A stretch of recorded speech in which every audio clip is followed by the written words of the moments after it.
How can you describe these maps without repeating the same words all the time? And what verb tenses would you use? You're about to learn all this and much more in this lesson. And if you'd like to seriously focus on Task 1 vocabulary, I have a comprehensive PDF guide with words and phrases for all types of academic Task 1. And you can download its free preview in the description. It's Asia. Let's get started. So let's look close at the maps we've just seen. This task comes from the official Cambridge Guide to IELTS. The maps below show the changes that have taken place at West Park Secondary School since its construction in 1950. Summarize the information by selecting and reporting the main features and make comparisons where relevant. Write at least 150 words. Please note that the last map is now. And when you take the test, you'll see the current year, 2023. However, if you use older practice materials, you may see 2015 or 2022. Assume this to be now. Notice what the question is asking you to do. What are the main features? What has changed and what has remained the same? 3 things stand out. The first is what's not there anymore. Look what's happened to the houses and the farmland. A sports field replaced the farmland, and a car park was built next to it where the houses had been. Second, the school expansion. The school building was made bigger by adding a science block. Third, the playground and sports field both decreased in size as the car park became larger over time. Now we need to describe these changes in our report. Know this: you should not add any interpretation. What is an interpretation? Well, the car park became much larger, and we know that car ownership increased a lot, right? Look at this sentence. The car park has increased in size dramatically as a result of the rapid growth in car ownership. This is an interpretation, or our explanation of the reasons for the changes. Don't add it. You must only describe what the maps show. On the subject of the parking area, we could write this. One noticeable feature is the expansion of the parking area, which has tripled in size since 1980. Initially located to the left of the science block, it has extended to occupy the entire area which had been the sports field. Consequently, the space designated for recreational purposes, namely the sports field and the playground, has been significantly reduced during this period. Wait, I said no interpretation, but that doesn't stop me from saying that some particular aspect of what I see is noticeable or interesting. In fact, this is exactly what we should be doing. Deciding what features are the most important and then organizing them in a logical sequence. No interpretation simply means do not write about anything not contained in the maps. Some other phrases we could use to introduce the most prominent changes are: the one feature or aspect that stands out is, or the most outstanding feature is, what is most striking is. Let's look at some vocabulary to describe changes. We mentioned the car park and how it's increased its size. What was there before? Well, back in 1950, some rows of houses. Where are they now? Nowhere. The houses were demolished. Or, to make it more advanced, let's add some detail. The rows of houses located to the left of the school in 1950 were demolished and replaced by a car park. So what happened later to that car park? The car park was later extended to occupy the area previously taken up by the school's sports field, Or to put it the other way around, the sports field was dug up and paved over to allow for the car park to be extended. So, because we are talking mainly about buildings, verbs such as to demolish, construct, extend, or stand are commonly used in these descriptions, not to forget the obvious to build. A science block was built next to the main school building. We could also say a science block was added. Now, let's try and put these verbs into groups. Group 1, no longer there. To demolish, remove, pull down, knock down. Buildings, houses, statues, or monuments. To take away, remove, and place somewhere else. Dig up, farmland or fields. Group 2, to add. To build, construct, add, open. Group 3, change in size to become bigger or smaller. To extend, expand, enlarge, reduce, cut. Group 4, change. To replace, modernize, grow, develop, pave over. This means to cover an entire area with roads or a car park. Convert, make into, redevelop, relocate. If you'd like to say them, take a print screen now. Let's talk about our verbs. Verbs have tense and voice. With tense, we're thinking of time. When did or will that happen? And voice tells us something about who did what to whom. All our examples so far are written in the passive voice, not the active voice. The houses were demolished. The car park was extended. A science block was built. Why? Because it's the process we're interested in. Somebody, the local government or a private building company, built the science block. But what interests us is the block itself. It was built, just as the car park was extended. We don't know who exactly extended it. But when exactly did all these things happen? So far, we've given the impression that they just happened sometime in the past. How about we make some more sophisticated time links between the three dates we have? Look at 1980, for example. We can see that the farmland was no longer there. There is a sports field in its place. All we know is that somewhere between 1950 and 1980, the sports field disappeared, but from our perspective, 1980 is in the past, so we can write, by 1980, the area of farmland had been replaced by a sports field. We're using the past perfect tense in the passive voice, a grammatical construction that is not too common, but here makes perfect sense. And now?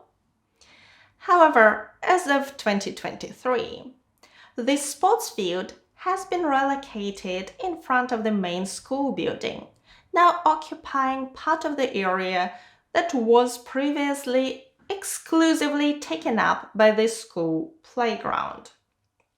Depending on the context, we can use other verb tenses. For example, here we use the present perfect and past simple, both passive.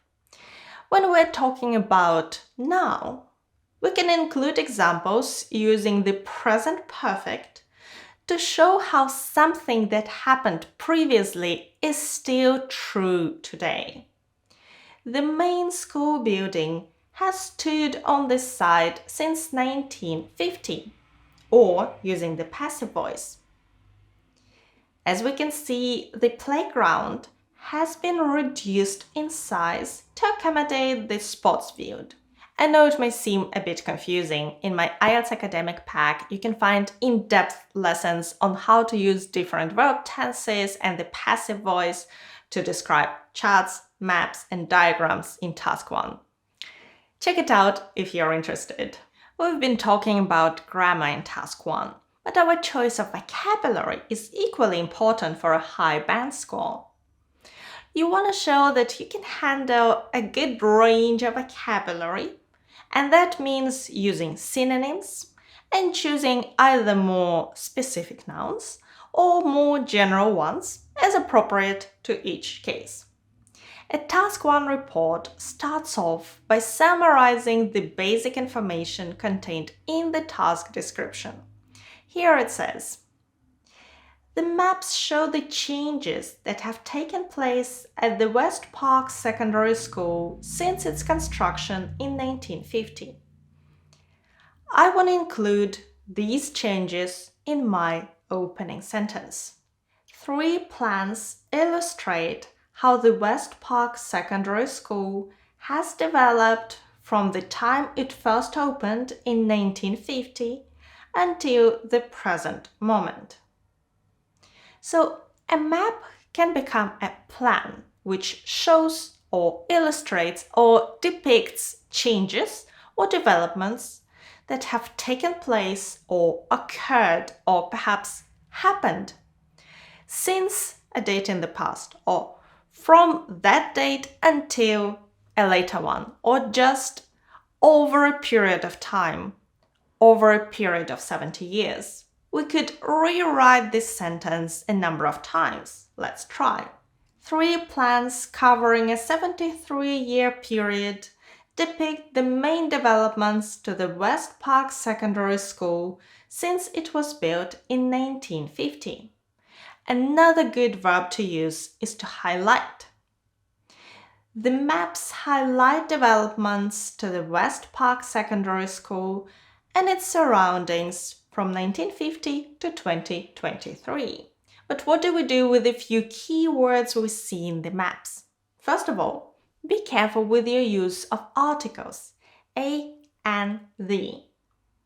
The golden rule is to use the indefinite article when referring to something for the first time, and then the definite article afterwards. However, be careful with this because in some cases we are referring to something that is unique, such as the school playground. There is only one.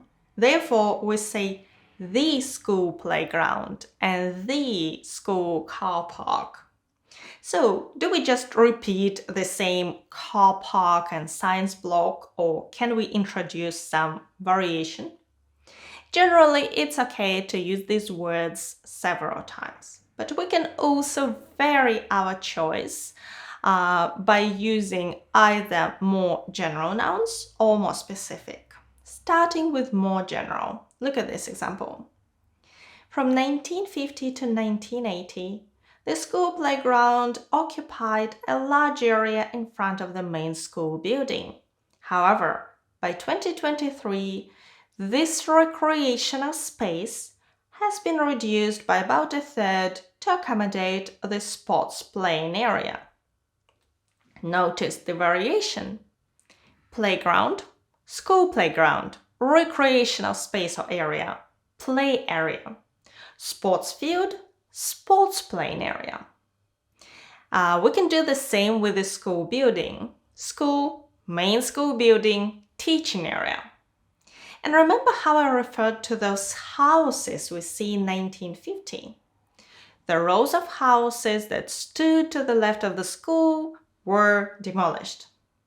So houses are indeed houses, but we can think of them as standing next to each other with no separation. In the UK, we call that terraced houses, as opposed to totally separate houses in a row with maybe gardens in between. Detached houses, or very commonly seen 2 houses together but separated from the rest. Semi-detached. So depending on our situation, we could say the terraced houses were demolished. The rows of semi-detached houses were knocked down. The rows of detached houses were pulled down. At the same time, we can think more in terms of a collection of houses in one area or zone.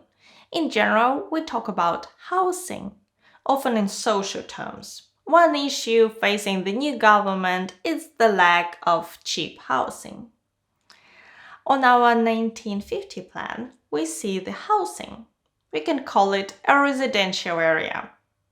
What about buildings as opposed to houses? Well, there is the school building, which has not changed, at least from the outside, since it was opened in 1950.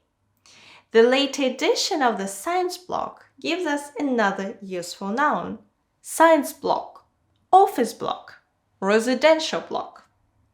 Some buildings are judged for their height, often in terms of how many floors or stories they have. As in, a 20-story office block was built on the site after the houses were demolished. Our maps have other interesting features, such as the farmland and field. There is the main road located at the top, but there is no river, no bridge, and no other connecting roads or paths. One important thing to pay attention to. With our 3 little plans of the school area, we have no idea where north and south are. There are no cardinal points, so we can't say the school area is located to the south of the main road. But we can refer to the top, bottom, left, and right of each map and describe a location relative to another, as we have already done with the next two: in front of and to the left of. Here is a list of possible prepositional phrases we can use: at the top of the map, at the bottom, on the left of, on the right of, on the other side of the main road or river, in front of, opposite, behind, next to, close to. Now have a look at this example from Cambridge IELTS 17 with compass points. Take a few seconds just to look over it because we won't be going into this task in much detail. You see the cardinal points? They can be useful to describe relative positions, such as to the north of the river, on the south side of the river, to the west of the school. We could write about what will happen in a particular spot. For example, to the north of the river, the area will undergo substantial redevelopment. New housing will be built, and access to the more populous south side will be via a bridge and an extension to the existing road system. Of course, apart from the 4 main cardinal points, we could add northeast, northwest, southeast, southwest. So we could say the only farmland will be in the northeast part of the map. In Task 1 maps, we can have 2 or 3 maps that all refer to the past, or we can see maps referring to the past and present, or present and future, or past, present, and future. So you should be very careful with your verb tenses. When we talk about the future, it can become complicated. It's not the same to talk about something that is definitely gonna happen or something that may happen. And remember that we often use a verb in the present tense to refer to something scheduled or planned for some future date. So we can impress the examiner with a mix of tenses to describe the proposed changes. Again, we see the use of the passive voice. Houses will be built on the site of the present-day factories, all of which will be demolished. Both verb tenses are in the future simple passive. The proposed new housing complex to be built after the factories are demolished will also include a new school, a shopping mall, and a medical center. So here we used an infinitive in the passive voice to describe plans and a future simple active voice verb. The infinitive is interesting. So here is another example of how it can be used. The new school, to be finished in 2028, will provide education for local children from the age of 5 to 18. Very useful when you want to write a complex sentence. Okay, that was a lot. Don't forget to download the free preview of our paid Task 1 vocabulary for more words and phrases, and check out the IELTS academic pack, which includes the full vocabulary as well as step-by-step courses for IELTS writing Task 1, 2, and IELTS speaking. All are linked in the description. And as a next step, I recommend watching a video on how to write a full Task 1 report right here. Thank you so much for watching me today. Good luck with your preparation and your exam. Bye!